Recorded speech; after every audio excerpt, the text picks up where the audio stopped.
Humanaundang og pila ka bulan ang National ID registration sa Davao City. Gibalik na kini sa Philippine Statistics Authority dihang gitugutan na sa Davao City LGU.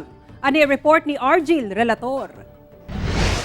Sayo pa lang sa buntag, nag-cut off na ang Philippine Statistics Authority o PSA sa mga mukuha og national ID ato sa PhilSys o National ID Registration nagipahigayon sa usa ka mall sa Ecoland sa Davao City kay naabot na niini ang limit sa ilang makater matag adlaw. Usa sa mga nagparehistro kini si Marlo nga wala pa kunoy bisan usa nga valid ID. Kay magamit mo na sa tanan god, sample. Apply ka trabaho, ana, kailangan pud na. Importante sab alang kang Rominic ang pagkuha og national ID. So na nagkuha ko postal ID pero wala man gud na kuan sa kuha na release.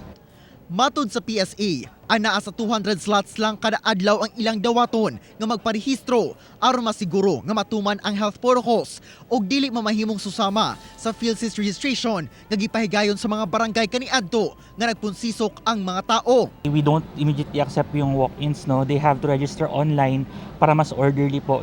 Priority ang mga nakahumana sa step 1, magdala lang og valid ID nga kompleto og personal nga detalye. Ang mga edad 18 years old pataas lang usa ang ilang dawaton. Ano mo ang gina-target na at least maka-register may mga 1.2 million o to 1.3. Mo na among target, no? Ay as of now mo ang atong population may abot ta sobra 1.7 million. Sa karon, ana sa upat ka mall sa Davao City, ginapahigayon ang national ID registration matag adlaw.